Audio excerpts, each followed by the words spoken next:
Para sa ating mga balita, Trump, pinapatapos na ang giyera sa Gaza.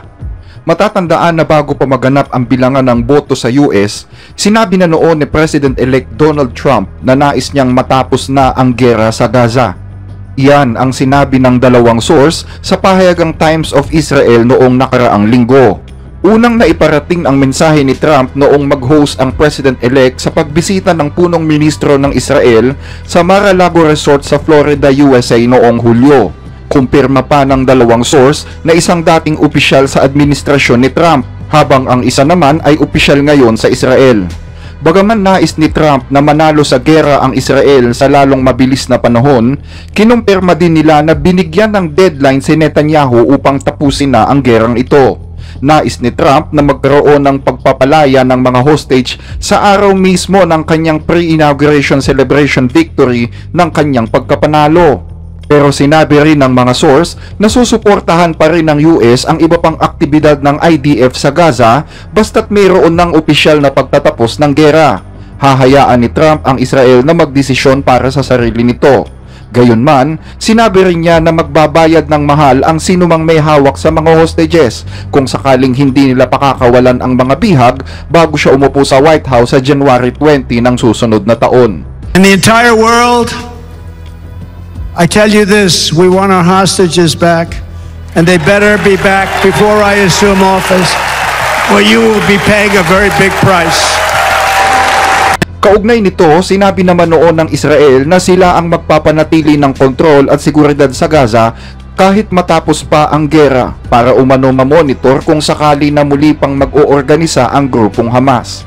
Bagaman wala pang opisyal na tugon ang Israel sa request ni Trump, sinabi ng punong ministro noong nakaraang linggo na hindi pa sila dumarating sa punto na dapat nang tapusin ang giyera. Bukod dito ay sinabi rin niya na hindi siya bukas sa kasunduan sa Hamas na tapusin ang giyera kapalit ng pagpapalaya sa 101 hostages, gaya ng sinabi sa impormasyon na nag-leak kamakailan lamang. Nababahala ngayon ang ilang opisyal sa Israel at sa US sa paulit-ulit na panawagan ni Trump na tapusin na agad ng Israel ang digmaan sa Gaza. Natatakot sila na kung hindi magampanan ito, posibleng magkaroon ng tensyon sa pagitan ng Israel at ng bagong halal na Pangulo. Pero sinabi ng isang opisyal sa Israel na hindi pa napapanahon ang tigil putukan dahil sa dami ng humahadlang na tapusin ang digmaan. Hindi man nagbigay ng detalye ang nasabing opisyal ayon sa Times of Israel, posibleng ang tinutukoy niya ay ang mga konserbatibong elemento sa parlamento na tumututol na tapusin ang giyera, gaya ni na Finance Minister Bezalel Smotrich at National Security Minister Itamar Ben-Gvir na napakahalaga para kay Netanyahu upang siya'y mapanatili sa kapangyarihan. Majority din anya sa gobyerno ng Israel ay tutol na tapusin na ito. Bukod dito, hindi pa nakakahanap ang Israel ng ipapalit sa pamumuno sa Gaza dahil ayaw na nilang hayaan ang Palestine Authority na pamunuan ito. Kung wala pang matinong pamahalaan na pwedeng ilagay sa Gaza, posible umanong bumalik ang Hamas sa kapangyarihan. Samantala, malakas naman ang paniniwala ng Lebanese Information Minister na si Ziad Makari na may kakayahan si Trump na mapahinto na nito ang giyera. Walaan niyang nagawa ang mga Democrats kaya posible na baka mga Republican ang makakagawa nito, ayon pa kay Makari. Ganito rin ang paniniwala ng leader ng Hamas na si Bassem Naim. Ayon sa kanya, ang halalan sa Amerika ay isang pribadong bagay para sa US, pero umaasa umano ang mga taga-Palestina na agad natatapusin ni Trump ang kaguluhan. Gayunman, para sa ilang mga taga-Palestina, natatakot pa rin sila na baka lalong lumala ang digmaan at ang pagpapahirap ng Israel sa Gaza gayong masyadong malapit sina Trump at Netanyahu. Para naman sa isang Israeli, dapat na anyang tulungan ni Trump ang Israel na sakupin na ang buong Palestina. Matatandaan na kinilala ni Donald Trump noong kanyang unang termino ang pananakop ng Israel sa Golan Heights na noon ay nasa kamay ng bansang Syria. Isang bagay na pinagpapasalamat ni Netanyahu noong 2019. Ito ang dahilan kung bakit natatakot ang ilan sa mga taga-West Bank at sa mga taga-Gaza na sa pag-upo ni Trump ay lalo pang mapalawak ang sakop ng Israel sa Middle East. Ayon naman kay Israel Gantz, pinuno ng isang grupo ng mga settlers, natutuwa sila sa pagkapanalo ni Trump. Sinabi niya na hindi na problema ngayon ang pagkakaroon ng estado ng Palestina. Kailangan na anyang tanggapin ang katotohanan at baguhin na ang nakasanayan sa Judea at sa Samaria upang masiguro na ang mga teritoryong ito ay maging sa Israel na magpakailanman. Kamakailan ay sinalakay ng mga settlers na ito ang West Bank at pinag-aangkin ang mga lupa doon. Pilit nilang pinalayas ang mga Palestina at hindi pinayagan na anihin ng mga ito ang mga itinanim nilang olive noong panahon ng anihan. Wala namang magawa ang Palestinian Authority dahil wala na silang natitirang kapangyarihan sa gobyerno.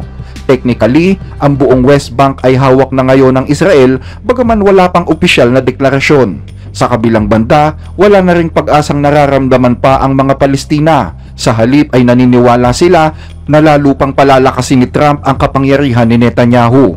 Ang ginawa ni Biden noon ng patago, ngayon ay bulgar lang na uulitin ni Trump. Ayon yan kay Eyad Barghouti na isang retiradong propesor. Isa pa sa mga inaasahan sa pagbabalik ni Trump sa pwesto ay ang lalo pang pagpapalakas ng Abraham Accord. Ang Abraham Accord ay isang kasunduang naglalayon na magkaroon ng normal na relasyon ang mga bansang Muslim at ang Israel, partikular ang Saudi Arabia. Malaki ang pinuhunan ng Saudi para sa kampanya ni Trump, kaya tiyak na isa sila sa mga makikinabang dito. Ayon yan sa pahayagang The Guardian. Ayon pa sa ulat, hinihintay lang daw ni Crown Prince Salman na manalo si Trump sa pwesto. At ngayong nanalo na ito, inaasahan na sa loob ng 4 na taong panunungkulan bilang presidente ay posibleng maisantabi na ang kapakanan ng mga taga-Palestina. Sa ibang balita, inaasahan na magkakaroon din ng malaking epekto sa political environment ng Southeast Asia, partikular sa Pilipinas, ang pagkakapanalo ni Trump sa pwesto.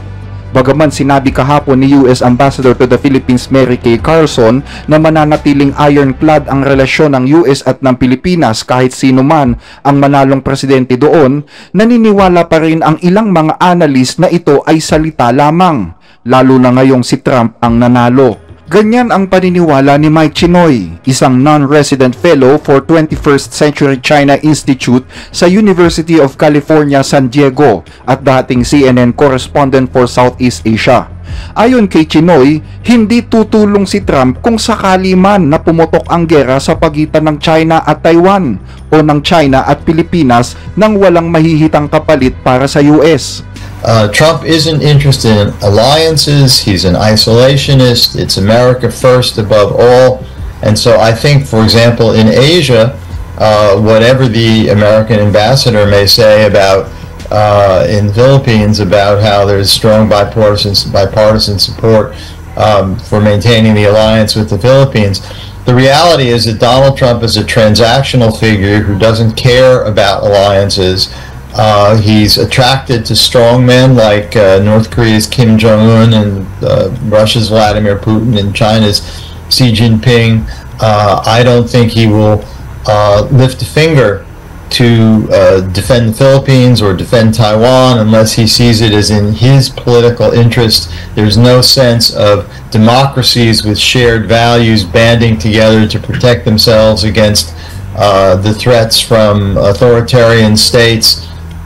So I think in Asia it's potentially very destabilizing. I think it creates in Taiwan, where I live, a real potential crisis in terms of how the island is going to defend itself if it can't count on the United States anymore. I think you could see South Korea begin to consider the possibility of getting its own nuclear weapons, which would add to nuclear proliferation if they don't feel confident in American support against North Korea, which has nuclear weapons. I think you'll see Japan trying to build up its own military, and it will create dilemmas for the Philippines in terms of whether it can count on American support in your struggle against Chinese encroachment in the waters around the Philippines. And if you can't, what do you do? Tulad ng paniniwala ni Chinoy, ganito rin ang nababasa ng political scientist na si Julio Tihanki. Kung si Donald Trump naman ay bumalik sa pagkapangulo, ganun pa rin, no? For as long as yung interest ng dalawang bansa ay magkaalay, ay tuloy-tuloy pa rin ang relasyon. Kaya lang, iba ang estilo ni Donald Trump. At nakita naman natin ito sa unang presidency niya na medyo unpredictable siya. At syempre, para kay Donald Trump, everything is about the art of the deal. No? What's the bottom line? What is in it for the Americans? No? Because unlike other presidents, no, si Trump is more nationalistic in the sense that he is known for his motto na "Make America Great Again." Pero ayon kay Philippine Ambassador to the US Jose Manuel Romualdez, hindi niya nakikita na magbabago ang relasyon ng US at Pilipinas pagdating sa military alliance. Ayon sa ambahador, ang EDCA ay tuloy-tuloy lang sa Pilipinas mula pa noong 2016 kaya hindi niya nakikita na aalisin ito ng bagong Pangulo ng US. Maaarian niya na magkaroon ng pagbabago sa economic field pero sa military field ay mananatiling gayon pa rin. Sa katunayan, ang salitang ironclad, ang sabi ng ambassador, ay kilalang nagsimula kay Donald Trump. Pero kung ang Pilipinas ay may positibong pananaw sa alyansang militar ng dalawang bansa, iba naman ang tono nito sa Taiwan, na isa pang bansa na nangangamba ngayon sa posibleng pag-atake ng China. Sinabi ni Donald Trump kasi sa isang interview na hindi niya tutulungan ang Taiwan kung sakaling atakihin ito ng China. Hahayaan din anya niyang bombahin ito ng bansang China. Ang mga salitang ito ay sinabi ni Donald Trump sa isang interview ng Bloomberg na hindi niya tutulungan ang Taiwan kung sakaling atakihin ito maliban na lang kung babayaran nito ang US para depensahan sila. Sinabi ni Donald Trump, and we quote, he said, "I think Taiwan should pay us for defense. You know, we're no different than an insurance company. Taiwan doesn't give us anything. Taiwan is 9,500 miles away. It's 68 miles from China. A slight advantage, and China's a massive piece of land. They could just bombard it." He then went on to say that Taiwan is avoiding a conflict, mainly to avoid losing its chip plants. I had a very good relationship with President Xi, and a very good relationship with Putin, and a very good relationship with Kim Jong-un, who has a nuclear force that you won't even believe. Taiwan did take all of our chip business. You know, we used to make our own chips. Now they're made in Taiwan, 90% of the chips. Kaugnay ng mga sinabing ito, tumugon naman ang punong ministro ng Taiwan at sinabi niyang committed ang Taiwan para palakasin ang sarili nitong depensa. Sa ngayon ay nais patunayan ng bansang Taiwan na malakas ang determinasyon nitong ipagtanggol ang kanyang sarili nang walang suporta ng ibang bansa. Nais din nilang ipakita sa buong mundo ang importansya ng Taiwan sa seguridad ng ekonomiya ng mundo at ganun din sa geopolitical position nito. At hanggang dito ang ating mga balita. Maraming salamat sa inyong panonood. Magandang umaga po mga kababayan.